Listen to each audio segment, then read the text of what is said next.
एक बार पुनः नमस्कार। मैं खुशबू बंसल, सहायक आचार्य ABST, राजकीय महाविद्यालय सुमेरपुर के YouTube चैनल पर आप सभी का पुनः स्वागत करती हूँ। ऋण पत्रों के शोधन वाले अध्याय को कंटिन्यू करते हुए हमने हमारे पिछले वीडियो लेक्चर में जो ऋण पत्र के शोधन की चौथी विधि थी, खुले बाजार से क्रय करके शोधन, वो हमने शुरू किया था।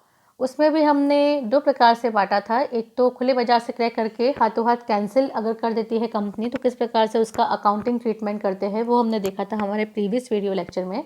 आज हम उसी को कंटिन्यू करते हुए बात करेंगे कि अगर एक कंपनी खुले बाजार से क्रय करके उन्हें हाथों हाथ निरस्त नहीं करती है, बल्कि स्वयं के ऋण पत्रों में ही अगर विनियोजन करके अपने पास रखती है, तो किस प्रकार से ट्रांजैक्शन करते हैं, अकाउंटिंग ट्रीटमेंट क्या रहता है उस केस में।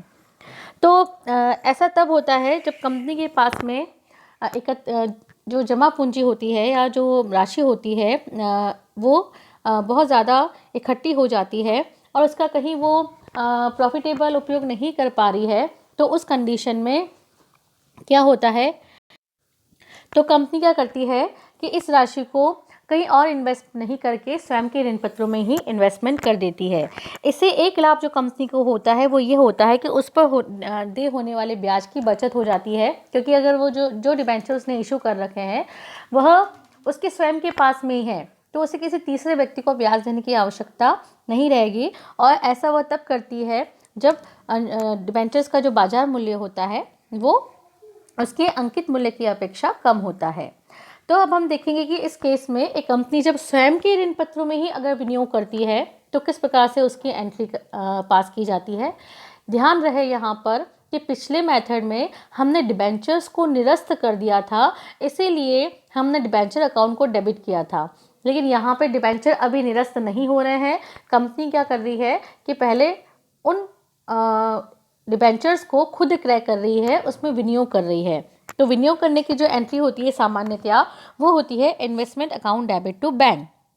अब क्योंकि इन्वेस्टमेंट जो है वो खुद के ओन डिबेंचर ही है, तो यहाँ पर एंट्री हो जाती है own debentures account debit to bank. मैं एक बात स्पष्ट कर देती हूँ, डिबेंचर अकाउंट और ओन डिबेंचर अकाउंट दोनों अपने आप में बिल्कुल सेपरेट अकाउंट है। दोनों का जो नेचर है वो भी डिफरेंट होता है। डिबेंचर जो है वह कंपनी द्वारा निर्गमित किए गए ऋण पत्र होते हैं, जो कि कंपनी के लिए एक लॉन्ग टर्म लायबिलिटी होती है और बैलेंस शीट में लायबिलिटी साइड दिखाई जाती है। और जो ओन डिबेंचर है वह एक तरीके से क्या बताता है कि कंपनी ने अपने ही डिबेंचर्स में विनियोग कर रखा है, तो इनकी प्रकृति जो होती है वो विनियोगों की होती है और यह कंपनी के लिए असेट्स होती है और असेट साइड में दिखाया जाता है। तो डिबेंचर कंपनी के लिए लायबिलिटी है और ओन डिबेंचर जो है वो कंपनी के लिए असेट्स है। तो यहाँ पर कंफ्यूज नहीं होना है कि मैम ने कहा था कि डिबेंचर अकाउंट तो क्रेडिट और डेबिट दोनों ही फेस वैल्यू से होता है।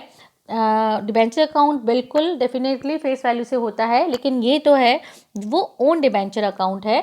तो ओन डिबेंचर अकाउंट एक तरीके से विनियोग खाता है। तो own debenture account debit to bank जितने से भी क्रय किया जा रहा है, विनियोगों का जो क्रय मूल्य होगा उस मूल्य से ये एंट्री पास की जाती है, ना कि अंकित मूल्य से। जैसे अगर 100 रुपये का डिबेंचर 98 रुपीज़ में अगर क्रय किया जा रहा है तो ये एंट्री कितने रुपए से पास की जाएगी, 98 से। ओन डिबेंचर अकाउंट डेबिट भी 98 से होगा और बैंक अकाउंट डेबिट भी 98 से होगा। यहाँ पे भी दो बातें आती है, वही जो दो बातें हमने कैंसिलेशन वाले केस में की थी कि जो क्रय किए जा रहे हैं ऋण पत्र वो कब किए जा रहे हैं। अगर ब्याज की ड्यू डेट को किया जाता है तब तो कोई भी ब्याज का लेन देन नहीं होता और जो एंट्री हमने पहली एंट्री पढ़ी है वही एंट्री यहाँ पास की जाती है, own debenture account debit to bank. लेकिन अगर ब्याज की ड्यू डेट को नहीं होकर किसी और डेट को अगर ऋण पत्रों का क्रय किया जाता है तो हमें पता है कि हमें ऋण पत्रों के मूल्य के साथ साथ में ब्याज का भी भुगतान करना पड़ता है। तो इस कंडीशन में जो एंट्री होगी वो होगी ओन डिबेंचर अकाउंट डेबिट में, तो वह मूल्य आएगा जितना अपन ने ऋण पत्रों के लिए भुगतान किया है। उसके अलावा जो हम ब्याज भुगतान कर रहे हैं वो डेबिट होगा interest on own debenture account debit के नाम से, और टू करेंगे टोटल राशि दोनों को मिलाकर टू बैंक कर देंगे। इसमें भी दो बातें आती है, ब्याज सहित और ब्याज रहित। तो ध्यान रखना है कि अगर ब्याज रहित है इसका मतलब है कि वो जो मूल्य दे रखा है वो डिबेंचर का मूल्य दे रखा है और उसके अलावा हमें ब्याज और डेबिट करना है और दोनों को जोड़कर बैंक अकाउंट में हमें क्या करना है, क्रेडिट करना है। लेकिन अगर ब्याज सहित है, इसका मतलब है कि उसके अंदर डिबेंचर के मूल्य के साथ साथ में इंटरेस्ट भी शामिल है। इसका मतलब वो जो राशि दे रखी है वो टू बैंक की राशि दे रखी है, उसमें से जितना ब्याज बन रहा है उसको हमें डेबिट करना है इंटरेस्ट अकाउंट को, और बाकी बचा हुआ जो अमाउंट है माइनस करने पर जो अमाउंट आएगा वो ओन डिबेंचर का अमाउंट आता है। अब हम देखेंगे कि आगे जाकर कंपनी ने एक बार अपने विनियोगों को क्रय कर लिया, खुद ने ही उसमें इन्वेस्टमेंट कर रखा है। आगे जाकर फिर से बात आती है कि कुछ समय बाद में विनियोग के रूप में रखे गए जो स्वयं के ऋण पत्र है, या फिर तो वो कुछ समय बाद में उनका विक्रय कर सकती है वापस किसी थर्ड व्यक्ति को, या फिर वो उनको निरस्त कर सकती है। तो पहली बात करते हैं कि अगर वो उनका विक्रय करती है वापस से किसी और को, तो उस कंडीशन में क्या एंट्री करेंगे। तो इन्वेस्टमेंट को विक्रय करने की क्या एंट्री करते हैं हम, क्रय करने की हमने एंट्री करती है इन्वेस्टमेंट टू बैंक, तो बेचने की एंट्री होती है बैंक टू इन्वेस्टमेंट। तो bank account debit to investment का नाम क्या था, ओन डिबेंचर, तो हमने यहाँ पे टू कर दिया ओन डिबेंचर। यहाँ पे भी दो बातें यहाँ पे ये आती है कि अगर जो विक्रय किया जा रहा है वो ब्याज की ड्यू डेट को किया जा रहा है किसी और तिथि को, अगर ब्याज की ड्यू डेट को किया जा रहा है तब तो ब्याज संबंधी कोई भी लेन देन नहीं किया जाता है। लेकिन अगर ब्याज की ड्यू डेट को नहीं किया जाकर किसी और तिथि को कर रहे हैं, तो जितना भी ब्याज बन रहा है, ठीक है, उसको हम क्या करेंगे, पहले हम लेंगे, खुद लेंगे क्योंकि खुद के पास से इन्वेस्टमेंट, तो टू इनकम बता देंगे, टू इंटरेस्ट करके, और जो प्रॉफिट हो रहा है क्योंकि हम रीसेल कर रहे हैं, सेल कर रहे हैं, तो उसे हम क्या करेंगे, to profit on resale of own debenture account के अंदर ट्रांसफ़र कर देंगे। फॉर एग्जांपल मैंने बताया था कि अगर मैंने 100 रुपये के डिबेंचर को 98 में क्रय किया है, तो सीधी सी बात है कि ये वाली जो एंट्री हो रखी होगी, ओन डिबेंचर कितने रुपए से मैंने डेबिट किया होगा, 98 से। अब मैं उसे अगर 102 रुपये पर रीसेल कर रही हूँ, तो यहाँ पे जो ओन डिबेंचर अकाउंट के अंदर आएगा वो आएगा 102 रुपये। तो जो 4 रुपये का क्या हो जाएगा, profit on resale of own debenture. तो इस तरीके से अगर रीसेल करने पर अगर कोई प्रॉफिट होता है तो profit on resale of own debenture account के अंदर क्रेडिट करते हैं, और उस प्रॉफिट को हम आगे जाकर statement of profit and loss account में या फिर जनरल रिजर्व के अंदर ट्रांसफर कर देते हैं, क्योंकि इस प्रॉफिट का जो नेचर होता है वो आयगत प्रकृति का होता है। प्रॉफिट हुआ है, वैसे ही लॉस भी हो सकता है, तो प्रॉफिट को हमने यहाँ पे क्या किया है, क्रेडिट किया है। अगर लॉस होता है तो हम उसे क्या करेंगे, डेबिट करेंगे। Bank account debit to own debenture तो एंट्री होगी, टू इंटरेस्ट भी होगी। अब जो बैलेंसिंग फिगर होगा वो लॉस कहलाएगा। उस लॉस को भी हमें क्या करना है, statement of profit and loss account से राइट ऑफ करना है। तो लॉस डेबिट हुआ है तो बंद करने के लिए वो क्रेडिट हो जाएगा और डेबिट हो जाएगा statement of profit and loss account. तो इस प्रकार से जो ऋण पत्र कंपनी ने क्रय करके उसमें विनियोग कर रखा था, अगर आगे जाकर उन्हें वो रीसेल करती है तो रीसेल करने की एंट्री करनी है, बहुत सिंपल है तरीके से की गई है। एक बार पुनः बता रही हूँ मैं, जब हमने क्रय किया था तो own debenture account debit to bank किया था, ब्याज का लेन देन था तो हमने एंट्री करी थी own debenture account debit, interest on own debenture account debit to bank. लेकिन अगर आगे जाकर उन्हें रीसेल किया जाता है तो रीसेल करने की बहुत सिंपल एंट्री होती है, बैंक टू इन्वेस्टमेंट, मतलब बैंक टू ओन डिबेंचर। ब्याज की बात अगर आती है तो साथ में हमें ब्याज को भी प्राप्त करना है। अब यहाँ पे हम प्राप्त करेंगे क्योंकि हम बेचने वाले हैं, तो जब हमने खरीदा था तो ब्याज का भुगतान करके खरीदा था, अब हम बेच रहे हैं तो ब्याज को प्राप्त करके बेच रहे हैं। यही कारण है कि यहाँ पर तो इंटरेस्ट अकाउंट डेबिट हुआ था क्योंकि यहाँ पर हम ब्याज का भुगतान कर रहे हैं, यहाँ पर हमने इंटरेस्ट अकाउंट को क्रेडिट किया है क्योंकि यहाँ पर हमें ब्याज प्राप्त हो रहा है, तो वो इनकम है। और बेचने पे जो लाभ और हानि होती है, किसी भी चीज़ को अगर बेचते हैं तो दो बातें आती है, लाभ या हानि, तो उसका ट्रीटमेंट भी हमें करना है और उसे statement of profit and loss account से में ट्रांसफ़र करना है, लाभ है तो, और हानि है तो उससे राइट ऑफ करना है।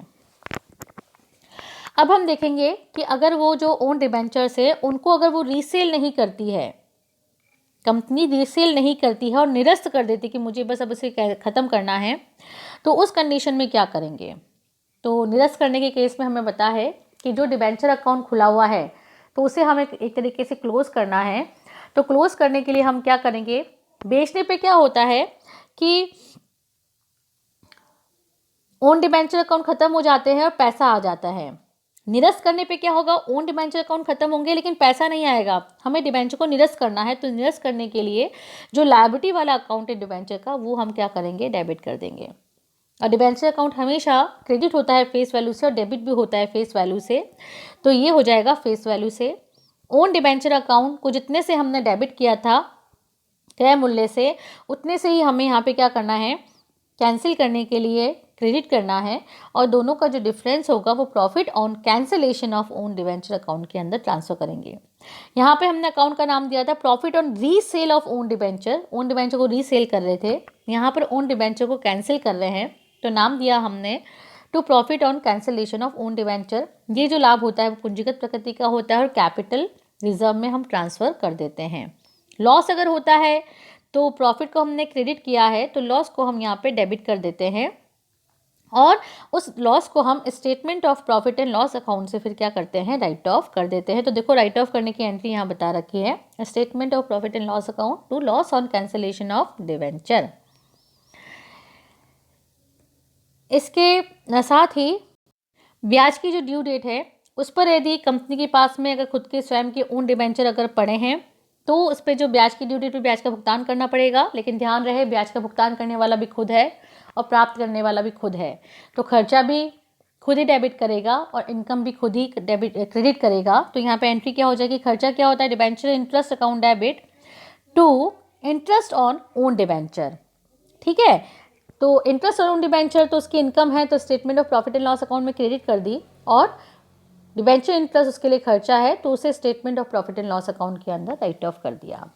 तो इस तरीके से हमने देखा कि अगर एक कंपनी अपने ही द्वारा निर्गमित किए गए ऋण पत्रों में अगर विनियोग करती है तो किस प्रकार से एंट्रीज की जाएगी। विनियोग करने के कुछ समय पश्चात वो उसके साथ में दो तरह का व्यवहार कर सकती है, या फिर तो उसका पुनः विक्रय कर सकती है, तो किस प्रकार से एंट्रीज करेंगे, या फिर वो उन्हें कैंसिल कर सकती है, तो उस केस में किस प्रकार से जर्नल एंट्री पास की जाती है, वो हमने देखा हमारे आज के इस वीडियो लेक्चर में। आगे हम देखेंगे नेक्स्ट वीडियो लेक्चर में। Thank you so much.